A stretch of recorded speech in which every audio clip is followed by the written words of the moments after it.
completely out of. I mean, the burning of witches is like ignorance. Well, yeah, I know. I guess. If you're a witch and they're going to burn you, yeah, that's depressing. But But that's, I've only seen one article about it ever in regular media, and it was on the back page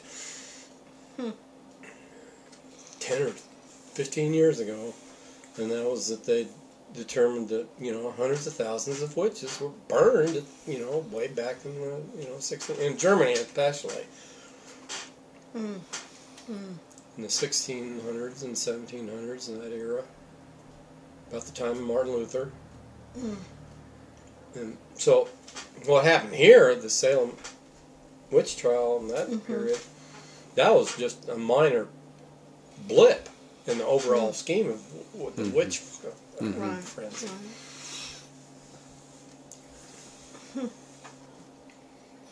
But it's just pure ignorance. I guess maybe it's in the German blood to exterminate whatever is not.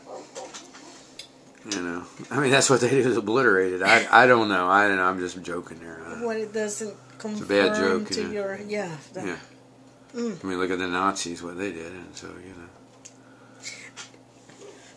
But see, that stuff is still going on. But why is the incidence of, why do they say that depression is an epidemic now? Why do so many people have it?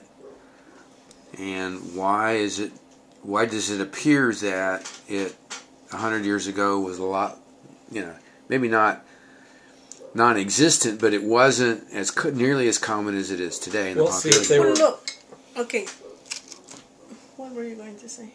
If they have things filling their heads, like more of, crazy things like, there's all these evil spirits and demons out there to fight, including witches, then, if they're passionate about that, that's going to distract their attention. From just being themselves. I think probably with...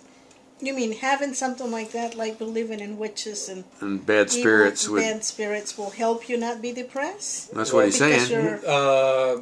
I would say that being passionate about something... shift your focus away from it. Yeah. Any like people that are fans of the football game, they're going to be passionate about the football or sports event or whatever it is. They're depressed after their team loses.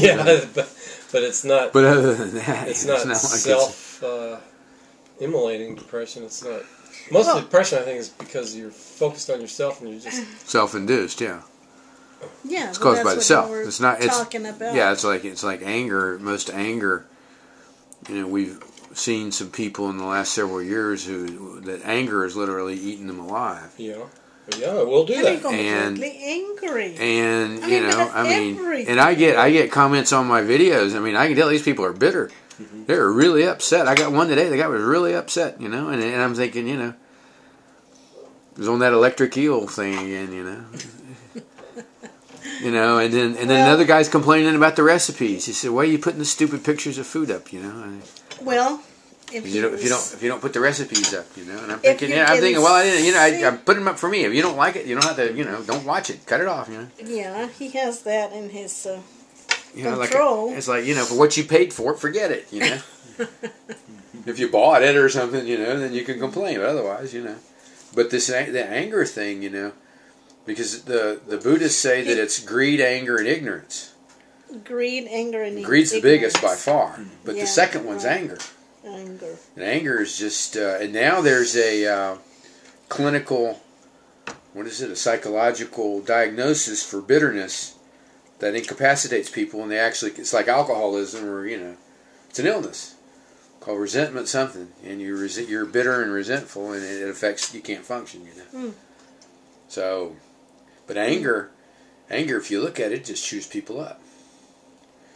And if you talk to people that are that way, and you can and they'll let you talk to them, because sometimes they're just so mad that, it's hard to even talk to them.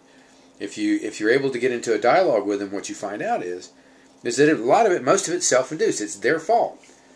And that's why they're so angry, I guess, But they don't know that. Well, maybe they don't understand that's possible, and that's supposedly what the therapist is supposed to do. Is say, look, it's your dimwit, it's you're come across fool. You did it, somebody that is really angry, and you tell them, okay, do you know that you're seeing...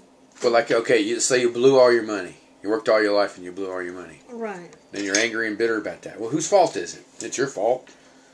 Right. So some people get over it and they move on, and yet other people just get caught up in it, and that's just, they go that way. And they become very resentful and very bitter. And the older you get, the worse it is. But they should be angry at themselves. Well, but you can't that's why somehow they take up you can't admit the fact that I made the big mistake. I blew it. Yeah. You know, it's one thing if you spend it on wine, women, and song, or I shouldn't say that. That's not appropriate. But gambling, or what? At least at gambling, you at least spend it on yourself.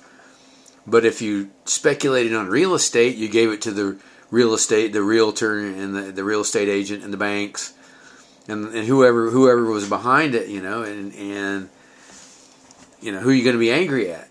I mean, they didn't force you to sign it, but you know, you signed the paper somewhere. You did it. See, I think, you know, if you take your money and you blow it on yourself, okay, that's fine.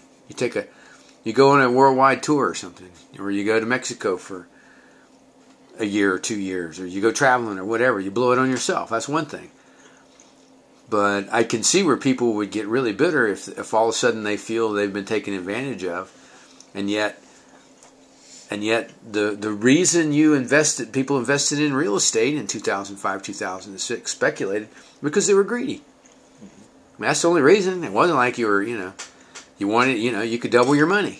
I mean, that was a big thing, You know, the guy that did the